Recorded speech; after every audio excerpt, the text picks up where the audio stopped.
G'day everybody, thank you so much for your support. I want to dive in real quick and just talk about the border. Some things people are not talking about this border crisis, and we'll be down at the border in a couple of weeks, and you can support us in this effort going down to the border. Two things we're going to do. One, we're going to expose the real nature of what's happening with sex trafficking at the border, and then also exposing what's happening with fentanyl. And then secondly, we're going to go serve the ranchers.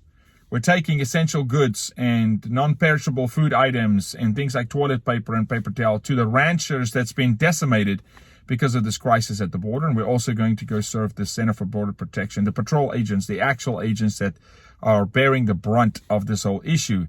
But what's not being discussed is fentanyl. Fentanyl crossing our border in the backpacks of children, children being used to traffic fentanyl, children being trafficked, period.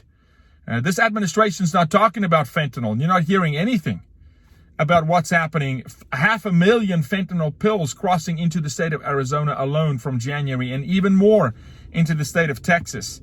Literally getting Americans dependent, children dependent on the most deadly drug of them all. You know, they used to bring fentanyl powder across the border, and then most of their supply would start dying. People would die because people don't know how to use fentanyl, and it's so deadly that now they're formulating fentanyl pills in Mexico, bringing across to get Americans hooked on fentanyl. And I'm telling you, I am fully convinced the president of Mexico is fully aware of this. The politicians in Mexico is fully aware that they are formulating fentanyl pills in Mexico using children to traffic it across the border. There's no question. So at what point do we start holding to account the president of Mexico? Law enforcement in Mexico that's as corrupt as you can imagine, at times as corrupt as the cartels. But fentanyl is flowing across our border. Children are flowing across our border. That's just a fact. So we're going to go down there and we're going to expose a lot of stuff.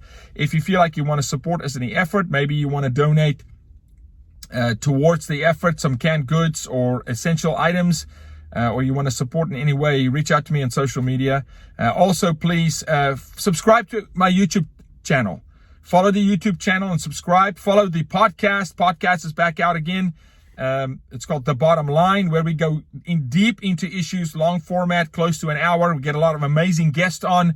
Subscribe to the podcast. Wherever you find your podcast, subscribe to the YouTube channel. And thank you so much for always standing with us here as we're defending faith, family, freedom. We're defending children. We're fighting sex trafficking and all the other underlying things that come with it, such as fentanyl and exploitation, and the fact that we're being misled by an administration that does not talk about this issue the way they're supposed to. Children are suffering. Children are being sex trafficked, sexually exploited. It's not just human trafficking, it's sexual exploitation of minors. We're allowing people to come across the border that are the actual pedophiles, the actual ones, oppressing children, coercing, defrauding children. Many of them in cartels, some not, some forced by the cartel themselves. And now, of course, using children to traffic drugs. As has always been the case through Mexico. It used to be through tunnels. Now it's in broad daylight, and now it's a drug called fentanyl. So this is a massive crisis, and we appreciate your support. God bless you. Thank you so much.